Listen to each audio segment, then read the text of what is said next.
数ある伝説の中でも神話的な物語。あるところに一人で生きていくことを一番恐れている少年がいた。彼の訴えを聞いていた人生は少年の欲望を満たす禁止の果実を与えてあげた。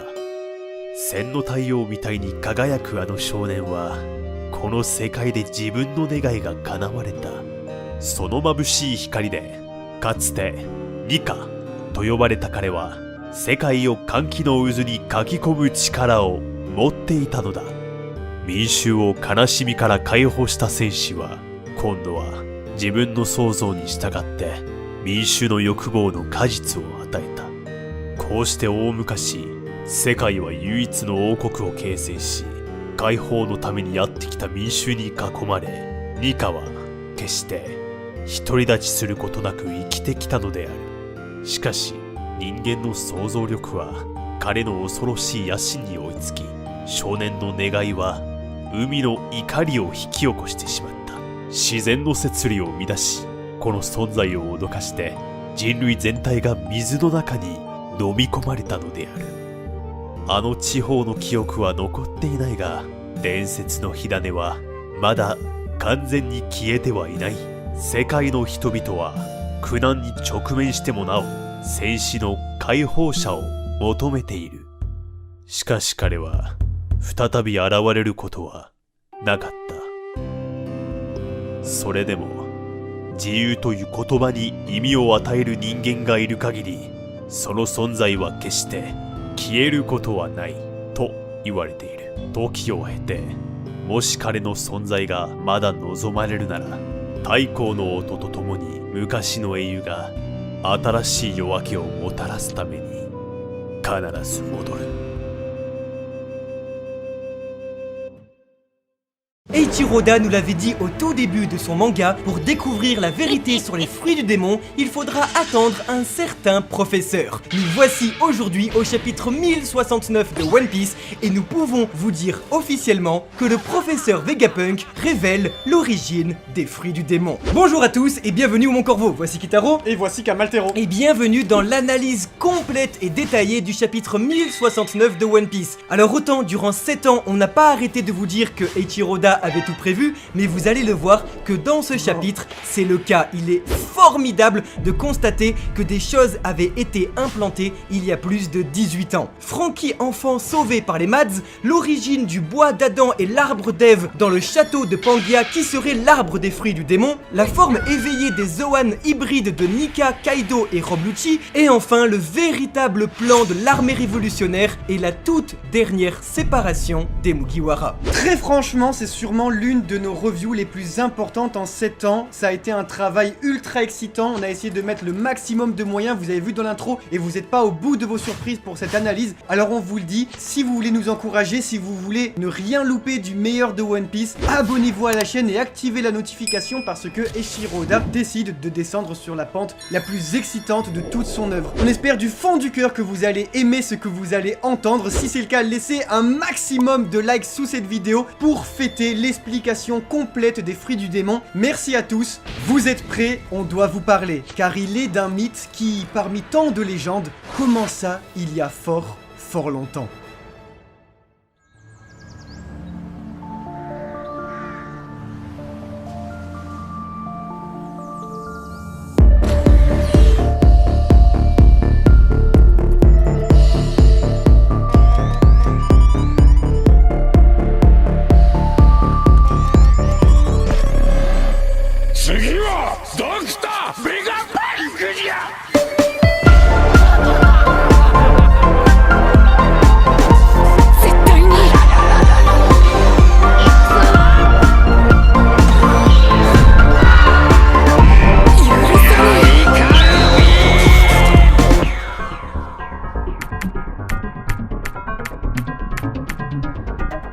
Mais juste avant, on aimerait parler de quelque chose qui nous tient vraiment à cœur et qui soutient la chaîne. On se retrouve juste après. Nous sommes le 27 juin 2008, j'ai 11 ans, SNK n'existe même pas, le film est une immense patate à un dragon céleste et il y a un film qui sort au ciné qui s'appelle Iron Man. Mais moi ce jour-là, je m'apprête à faire une dinguerie qui changera ma vie. Allez, je me lance, la monnaie du jeu c'est les Kamas, c'est ça? Très bien, alors ce sera Kamaldero. Oui, ce jour-là, je découvre un monde rempli de loot, de digi, de pex, de kodojo, mais surtout un monde rempli d'une magnifique poésie. Car si un jour Kita a voulu apprendre à jouer de la clarinette, c'était pour ça.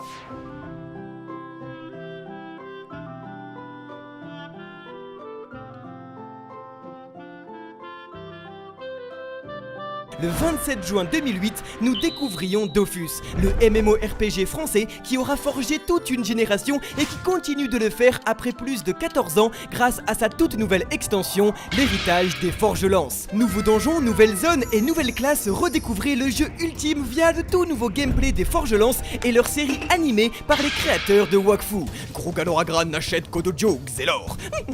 Lance échange, dragon. Je sais pas pourquoi j'ai fait ça. Ainsi, mettez-vous full sasa et redécouvrez le jeu mythique qui aujourd'hui a bien changé et est destiné à tous ceux qui veulent prendre part à une aventure beaucoup plus mature. Nature maudite, forêt enneigée et mines abandonnées clairement inspirées de Khazad-dûm, affrontez le sinistre Sir Momor et la sorcière Belladone pour sauver le monde des 12, que ce soit sur PC ou sur mobile. Et oui, il est maintenant possible de drop le Gelado sur votre téléphone portable grâce à Dofus Touch. Plus rapide et entièrement gratuit, vous pouvez désormais arpenter les champs d'Amakna, les plaines de Kanya ou encore la cité de Bonta depuis votre mobile. Alors no arnaque no noob, rendez-vous en description pour découvrir l'héritage des Forgelances et faire partie une nouvelle fois de l'aventure Dofus.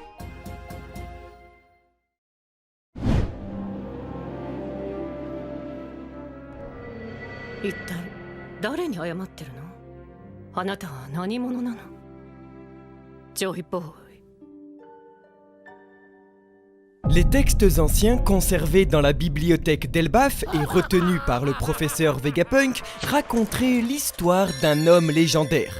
Il y a bien longtemps, nous pouvons supposer qu'une personne prisonnière de son existence et esclave de son monde alla se réfugier sous un arbre gigantesque. Là, il fit un souhait. Parce que les rêves des hommes n'ont pas de fin, lui désirait plus que tout être libre. Et parce que toutes les choses en ce monde naissent pour une raison, c'est à ce moment-là qu'il apparut. Le fruit défendu, le fruit contre nature, le fruit du démon. L'évolution même de l'être humain, la volonté d'exister, de se libérer de sa condition, mais plus que tout, de rêver. Ce jour-là, naquit le Hito-Hitonomi modèle Nika, fruit des fruits. Ce jour-là, naquit le guerrier libérateur Nika, le dieu du soleil. Allégorie de la liberté, il offrit à l'humanité son évolution ultime, réaliser les souhaits de chacun grâce à son imagination sans limite. Ainsi, l'arbre se serait mis à faire pousser des centaines de fruits, chacun contenant le rêve d'une personne, le désir de contrôler les éléments, de devenir un animal, de voler ou encore même d'avoir une mémoire sans limite. N'importe quel souhait pouvait être exaucé par Nika et son imagination. Partout où il allait, le guerrier de la libération ralliait donc le monde entier autour de lui, une figure héroïque et bienveillante qui libérait les esclaves et faisait rire l'humanité, qui décida donc de l'appeler Joy Boy, le garçon joyeux. Petit à petit, Nika invita toutes les races du monde à le rejoindre, en commençant par les hommes-poissons dans l'eau, puis les humains sur Terre et enfin les habitants de la Lune dans le ciel, en exaucant le rêve de 3 princesses de l'époque, Pluton, Uranus et Poséidon, capables dorénavant de contrôler la Terre, le ciel et la mer. Ainsi, son rêve devenait réalité et celui qui avait le pouvoir de rallier le monde entier à sa cause regroupa l'humanité tout entière au même endroit, autour de cet arbre, autour d'un seul et même royaume prospère où chacun pouvait réaliser ses rêves, autour d'un arbre haut de 10 000 mètres dont les racines puisaient l'eau jusqu'au plus profond de l'océan et dont la cime effleurait le ciel. Un arbre-monde indestructible, l'arbre trésor d'Adam. たとえ島に住む人間が砲弾の降り注ぐ戦争を始めようがものともせず立ち続ける巨大な木人はまたその木に寄り添い町を国を作る宝珠アダム En racontant la légende d'Adam au chapitre 431, Franky, sans même le savoir, nous aurait donc raconté en réalité le siècle oublié et l'histoire du monde. Il était une fois une île ravagée par la guerre et malgré le chaos et la désolation, cet arbre demeurait fièrement, résistant à tous les cataclysmes, si bien que les gens finirent par ériger une ville à ses pieds, une ville qui devint une nation. Cette nation était l'Ancien Royaume. Grâce à son énergie lumineuse disponible à tous, cette nation put prospérer en apportant la paix dans le monde. Seulement, ces anomalies, ces évolutions s'opposèrent à la nature elle-même qui dut équilibrer le monde. Parce que l'homme décida de devenir Dieu, Dieu dut s'occuper des hommes. Mère Nature punit donc l'humanité en empêchant tous les utilisateurs de fruits de pouvoir nager et en récompensant ceux qui résistaient à la tentation en leur offrant ce qu'elle puisa en son sein le plus profond, une arme leur permettant d'annuler les pouvoirs du démon. Ainsi, c'est grâce au granit marin que 20 pays qui refusaient l'idée d'évolution s'allièrent sous une seule et même bannière pour renverser l'ancien royaume. C'est la création du gouvernement mondial. Commença donc le combat de ceux qui voulaient libérer l'évolution contre ceux qui voulaient la contrôler. Les démons contre les dieux, la volonté du dit face au dragon céleste. La mère se disant en japonais Umi, il suffirait de le prononcer à l'envers pour comprendre de qui il s'agit depuis le départ. Imu, représentation même de la mer qui, depuis 800 ans, à l'aide du Gorosei, tente d'équilibrer et de contrôler le monde, empêchant l'humanité de redevenir ce qu'elle était. Un danger pour elle-même. L'arbre d'Adam connut donc sa dernière guerre, le siècle oublié, et c'est durant ce conflit que certains bouts de son bois furent disséminés à travers le monde, permettant aux charpentiers de le vendre sur le marché noir. Enfin, parce que cet arbre était trop dangereux et ne pouvant être détruit, le gouvernement mondial décida de le cacher. Et pour cacher un arbre haut de 10 000 mètres, rien de mieux qu'un mur de 10 000 mètres. Ainsi vit le jour le continent de Red Line, séparant le monde en 4 mers et un océan, divisé pour mieux régner, tout en cachant l'arbre d'Adam qui fut rebaptisé Arbre d'Ève sous le commandement de Im-sama. Oui, les deux arbres seraient en réalité le même, une chose que seul Usopp, dont les paroles deviennent étrangement réalité, remarqua au chapitre 612. Franky avait donc raison et une nouvelle fois, malgré la guerre et les cataclysmes, les gens continuèrent de construire autour de cet arbre, décidant d'ériger cette fois-ci une nouvelle nation, celle de Marie-Joise, terre des dieux. ここは地上の光をそのまま海底に伝える幼樹イブという巨大な木の根が届いておる。 Nous savons que grâce à ses racines, l'arbre d'Ève éclaire l'île des hommes poissons qui se trouve elle-même sous Marie-Joise. Considérée comme une bénédiction, comme un mystère par le peuple des hommes poissons, là serait en réalité l'œuvre de Joy Boy qui, grâce à son imagination, aurait fait pousser l'arbre et ses racines aux extrêmes opposés car il s'agissait du rêve de la princesse sirène de l'époque, observer le soleil. Puis il décida de construire l'arche antique de Noah pour emmener tout le peuple des hommes poissons à la surface, une promesse qu'il n'a malheureusement pas pu tenir. Voilà pourquoi il existe des deux côtés de Red Line des mangroves qui prennent également racine au fond de l'océan, l'archipel de Sabaody et Redport, car ce sont tout simplement les graines de l'arbre d'Ève tombées des deux côtés du continent. Ainsi, aujourd'hui, la cime de l'arbre, et uniquement sa cime, doit donc forcément se trouver au sommet de Red Line pour capter le soleil et pour faire en sorte que l'île des hommes poissons puisse suivre le même rythme que la surface. Et c'est bien des années plus tard que nous apprendrons que se trouve à l'intérieur même du château de Pangea une chambre fleurie baignant dans le soleil. Une chambre fleurie que prendra le temps de dessiner Eiichiro Oda lors de la toute première apparition de Imu. L'arbre des fruits du démon se trouverait donc aujourd'hui dans cette pièce et ne serait autre que celui d'Adam et de Ève, contrôlé aujourd'hui par le gouvernement mondial, expliquant pourquoi chaque amiral de la marine ou encore chaque membre du Cypherpol puisse obtenir un pouvoir qui sied parfaitement à son caractère. Cependant, les pillages par les pirates, comme celui du Gomu Gomu no Mi par Shanks le Roux, et le fait qu'il se réincarne dans le fruit le plus proche, expliquent également pourquoi, en 800 ans, les fruits du démon finirent par se retrouver dans la nature. Le bois d'Adam serait donc issu de l'arbre d'Ève. Après tout, dans la Genèse, Ève est également issue d'Adam. Les deux ne feraient qu'un. Cela signifie que géographiquement, Loftale est en réalité à l'emplacement de Marie-Joise, mais au niveau de la mer. Loftale, l'île se trouvant après Roadstar et permettant de faire le tour du monde, se trouve depuis le début là où le mangaka nous l'indiquait avec une croix, celle de Rivers Mountain. Oui, Loftale se trouverait donc pile là où tout a commencé, là où la croix indique qu'il faut creuser pour trouver le trésor. En effet, ce serait arrivé au bout du monde que les Mugiwara réaliseraient que Loftale n'est pas à portée de vue. Une information qui pourrait aisément être résolue par la navigatrice au courant que sur toute sphère, une ligne tracée indique en réalité 2 points simultanés sans exception. Ainsi, et parce que dans chaque carte au trésor, le X indique là où il faut creuser, Loftale se trouverait en réalité juste sous leurs pieds, de l'autre côté du monde, sous Pangea et dans Redline.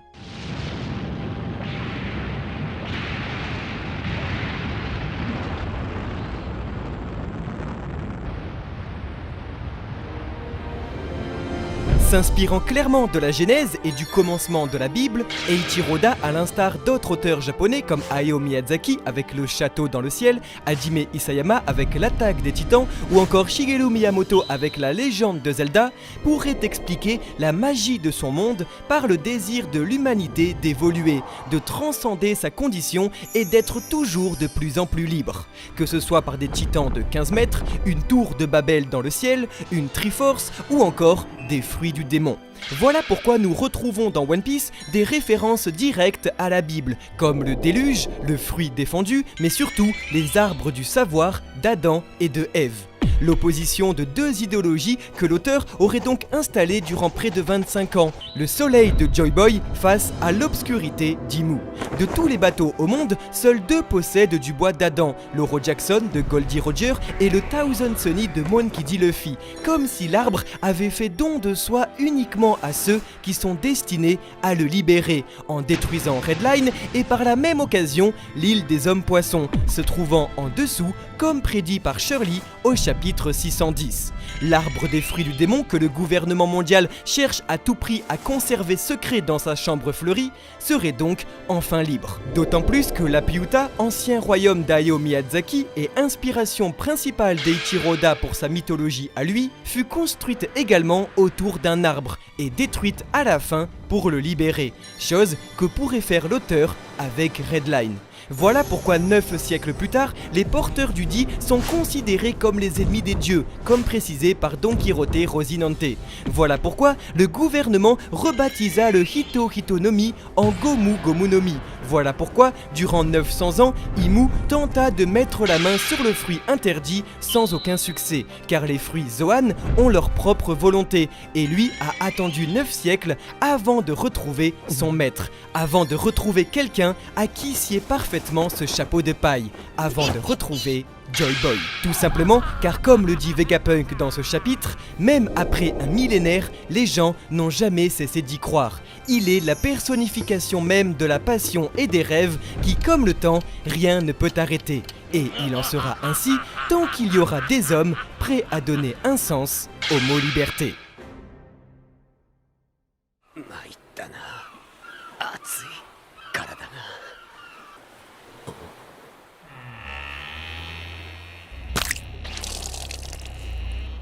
誰もいねえ。廃材、鉄くず。俺には随分落ち着く場所だ。 Quand j'ai vu ça, j'ai tout simplement pété les plombs. Écoutez-moi bien, on est le 14 février 2005, il y a presque 18 ans, dans les premières pages du tome 38 de One Piece. La deuxième plus particulièrement. Oui, deuxième page du chapitre 358 de One Piece, Franky, après avoir tenté d'arrêter le Puffing Tom, se retrouvait étonnamment sur un navire abandonné fait de métal où il a pu se reconstruire et devenir un cyborg. Ce bateau, le voici 18 ans plus tard, c'est le bateau des scientifiques des Mads.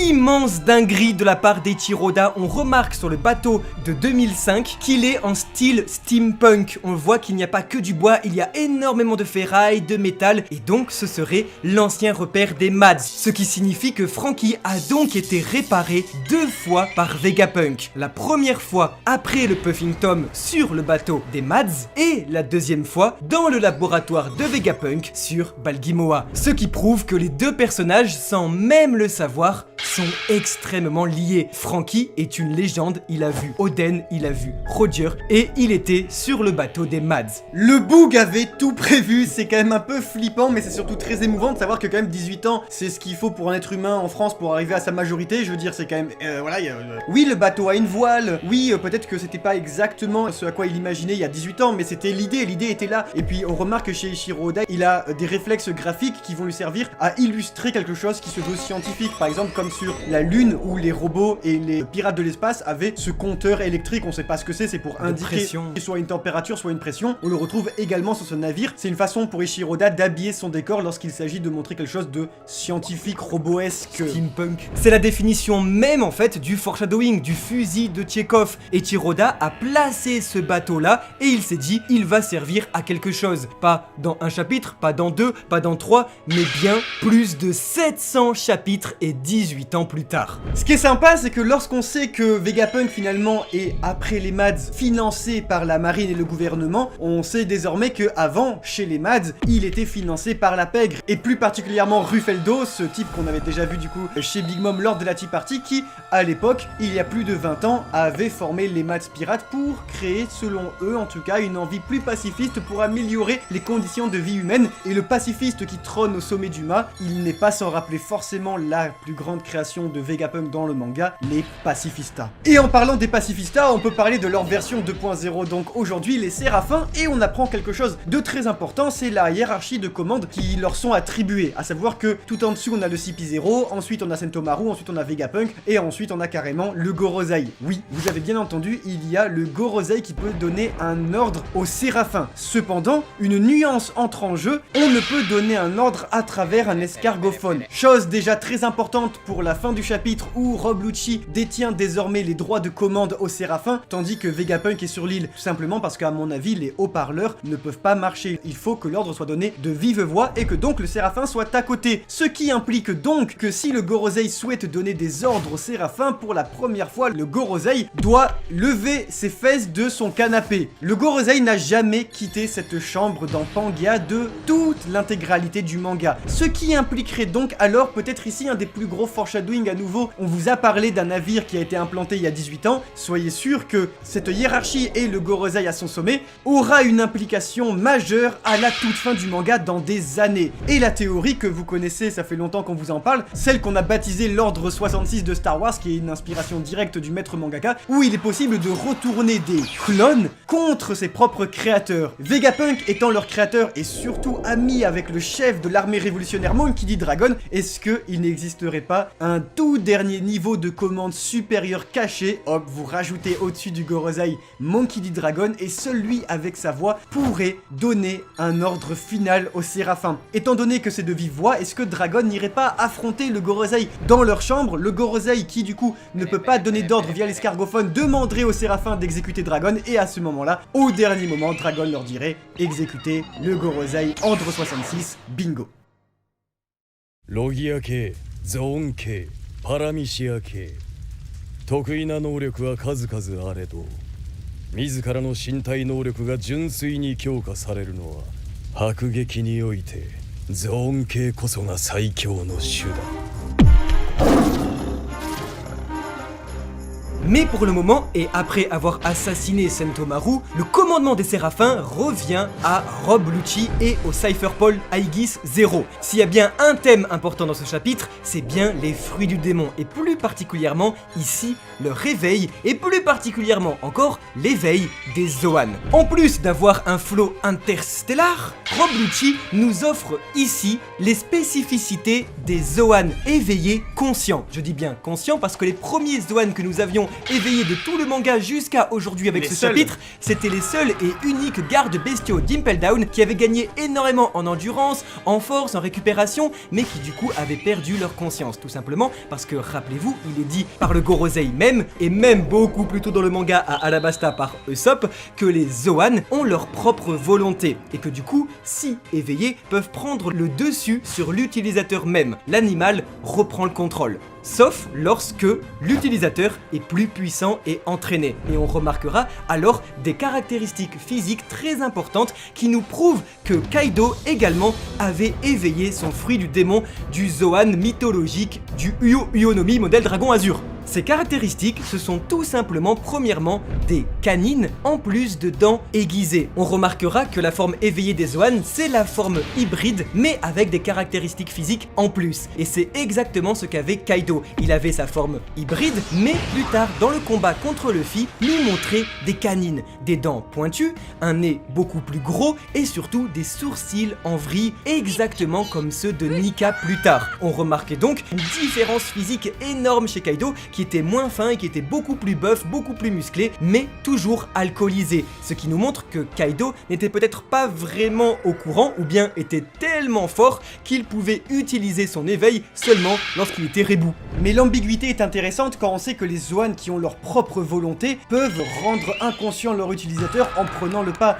Alors est-ce que Kaido, finalement, en buvant, laissait son Zoan prendre le pas? Peut-être que c'était son Zoan qui s'exprimait lorsque celui-ci était alcoolisé. Naturellement, avec ces informations, on se dirige au tome 37 et la toute première apparition de Rob Lucci en forme Zoan hybride, dans laquelle il nous dit quelque chose de très intéressant. Les Zoan parmi tous les fruits du démon sont ceux qui ont la plus grande capacité physique puisque ce sont les seuls qui peuvent la développer. Pour souligner que, oui, dans ce chapitre, le premier concerné le dit lui-même, Mugiwara, tu n'es pas le seul à avoir évolué. Et enfin, la dernière caractéristique physique que nous pouvons retrouver est bien évidemment le changement de couleur de cheveux et également cette fumée qui apparaît tout autour du corps. Et quitte à se replonger sur Enies Lobby, on pourra remarquer quelque chose de très intéressant qui est qu'Eiichiro Oda s'est amusé à faire un parallèle émouvant entre le combat de Rob Lucci et Luffy sur Enies Lobby en 2006 et celui d'Egghead 16 ans plus tard au chapitre 1069. On a exactement la même planche et le même découpage, avec même un raccord dans l'axe après le coup de poing qui avait marqué toute une génération dont la nôtre. C'était ce moment-là Et précis. surtout très chorégraphié. C'est vraiment, on se souvient de ça parce que c'était très pur et dans l'aspect des dessins, Eiichiro Oda est un grand fan de Toriyama, c'est sûrement le combat qui se rapproche le plus de Dragon Ball avec beaucoup de blanc, avec beaucoup de chorégraphie. C'était sec, c'était aiguisé. Et en parlant de clones, ça nous ramène à quelque chose dont on vous parlait dès le chapitre 1059 avec l'apparition pour la première fois des Séraphins Snake et Hawk. On supposait que lors de leur prise de fonction, les Shichibukai avaient été prélevés par Vegapunk pour pouvoir éventuellement créer aujourd'hui des clones d'eux-mêmes, les Séraphins. Ça semble quasiment validé par les paroles de Jinbei qui ne dit pas « C'est bizarre ça, comment c'est possible? J'en ai aucune idée !» Non, qui dit clairement « Je n'aurais pas imaginé qu'ils allaient nous cloner ». Cette phrase souligne que Jinbei était complètement conscient et se souvient même qu'on a prélevé son sang et que c'était pas uniquement un simple dépistage, je sais pas, mais que c'était bien pour créer des armes biologiques. Et en parlant de parallèle, est-ce que vous sentez cette odeur ?